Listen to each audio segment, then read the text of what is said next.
ஜெய் ஸ்ரீராம். அனைவருக்கும் வணக்கம். பட்டுக்கோட்டை வட்டம் மதுக்கூர் ஒன்றியத்தில் பார்த்தீர்கள் என்றால் அமிர்த காடேஸ்வரர் திருக்கோவில் மிக பிரதிஷ்டையான கோவில். அதற்கு பார்த்தீர்கள் என்றால் மதுக்கூர் பகுதியிலே கணக்கிட முடியாத அளவிற்கு நிலங்கள் இருக்கின்றன. அதில் ஒரு பகுதி பார்த்தீர்கள் என்றால் 111/7/1 அந்த சர்வே நம்பரில் திமுக அலுவலகம் கட்டப்பட்டிருக்கு. அது இந்து சமய அறநிலைத்துறைக்கு சொந்தமான இடம். அது அந்த கடந்த பிப்ரவரி மாதம் பார்த்தீர்கள் என்றால் அந்த திமுக அலுவலக முகப்பகுதியில் சாலையில் மன்னார்குடி சாலை அதில் பார்த்தீங்கன்னா நெடுஞ்சாலைத்துறைக்கு சொந்தமான இடத்தில் திமுக தலைவர்கள் கலைஞர், பெரியார், அண்ணா இவர்களுடைய உருவச்சிலை திறக்கப்பட்டிருந்துச்சு. உயர்நீதிமன்றத்துடைய தீர்ப்பு இருக்கின்றது.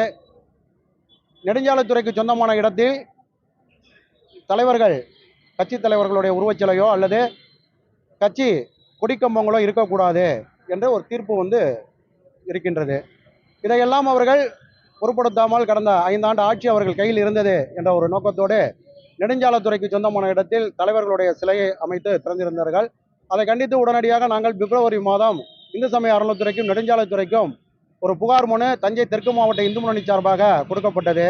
அந்த புகார் விசாரணையின் அடிப்படையில் தேர்தல் விதிமுறை நடைமுறையில் இருப்பதால் அந்த தேர்தல் விதிமுறை முடிந்த பிறகு கண்டிப்பாக நாங்கள் சிலைகளையும் அந்த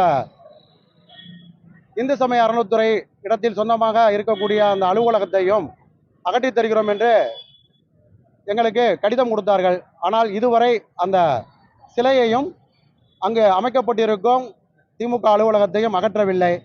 இன்று இவர்களுக்கு துரிதமாக செயல்பட்டு இந்த அதிகாரிகள் எல்லாம் இதை சிலையையும் அந்த அலுவலகத்தையும் அகற்ற வேண்டும் என்பதற்காக கண்டன ஆர்ப்பாட்டம் இன்னைக்கு பட்டுக்கோட்டை